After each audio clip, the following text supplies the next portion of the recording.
안녕하세요. 오늘은 쿨리서치의 A4K AI 이거 한번 좀 자세히 보려고 합니다. 이게 뭐냐면 사용자 한 명, 딱 한 명만을 위해 맞춤 제작되는 그런 개인 AI 솔루션이라고 하더라고요. 그래서 관련 전략 문서랑 모델 검토 자료 이걸 가지고 이 AI의 핵심 기술이 뭐고 또 목표가 엄청나던데 그게 얼마나 현실성 있는지 한번 깊이 파헤쳐 보겠습니다.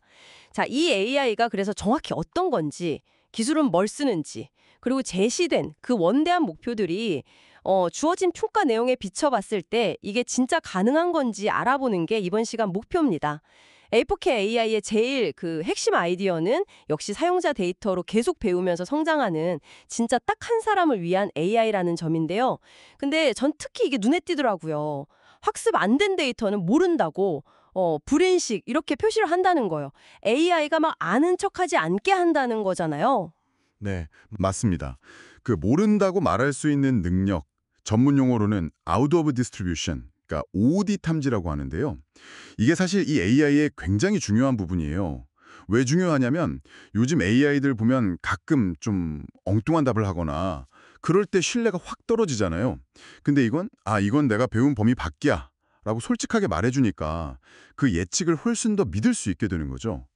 자료에서도 아는 만큼만 인식하고 모르는 것은 불인식으로 플래깅한다. 이런 철학을 강조하던데 딱 그거랑 맞는 이야기입니다.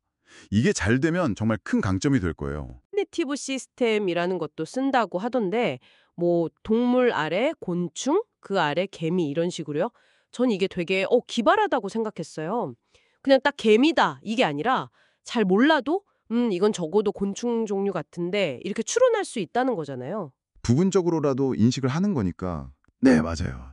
그 계층 구조가 AI가 좀 더 유연하게 뭐랄까 세상을 이해하게 도와주는 거죠. 정확히 뭔지 몰라도 상위 카테고리로는 분류할 수 있으니까요. 그리고 여기에 AI 널리지라는 AI 진화 메커니즘이 또 있습니다.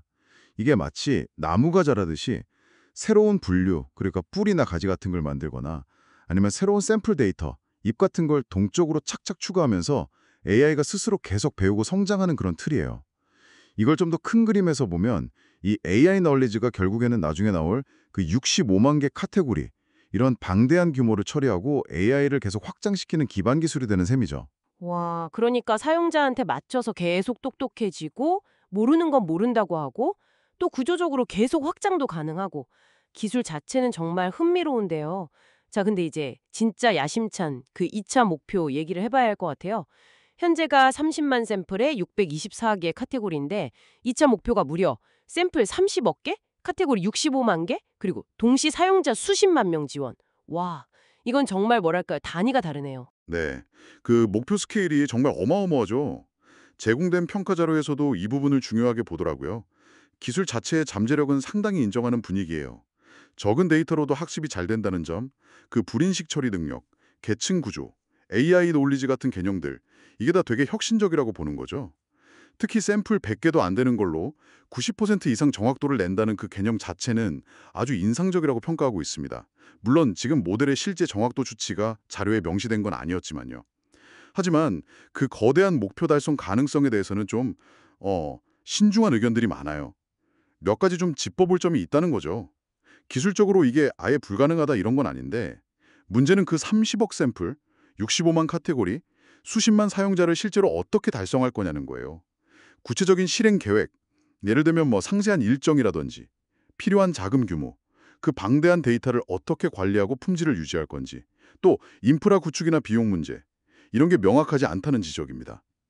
이런 부분들이 좀 더 구체화되지 않으면 성공을 장담하긴 어렵다. 뭐 이런 의견인 거죠.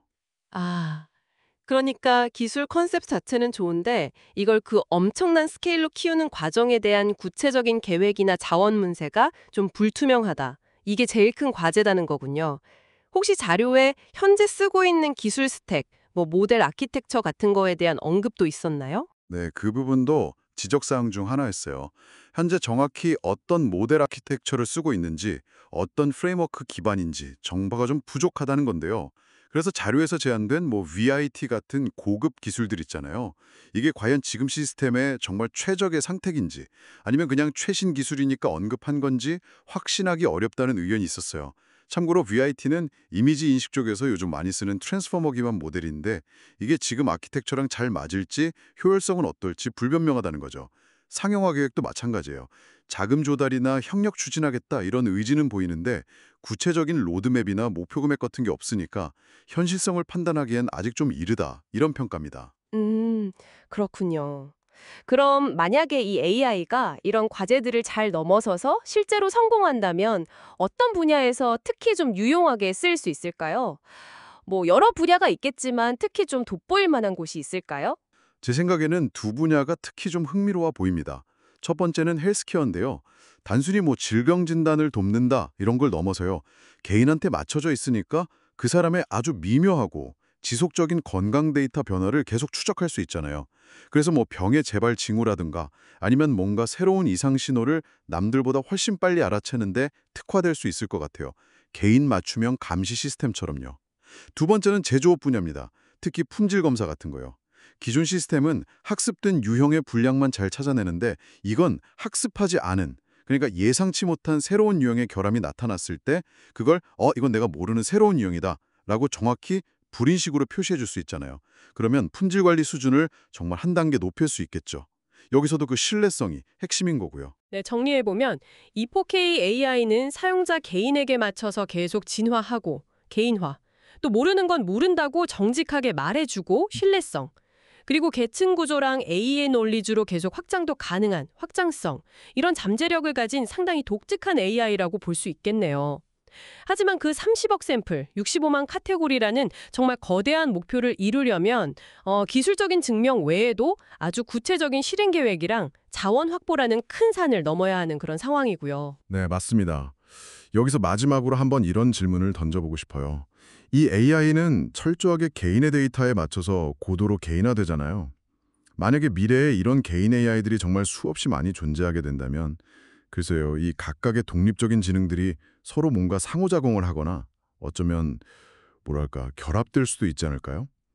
이런 고도로 개인화된 AI들이 모여서 이루는 네트워크가 우리가 지금은 앙상하지 못하는 완전히 새로운 형태의 어떤 집단적 지능 같은 걸로 발전할 가능성은 없을까요?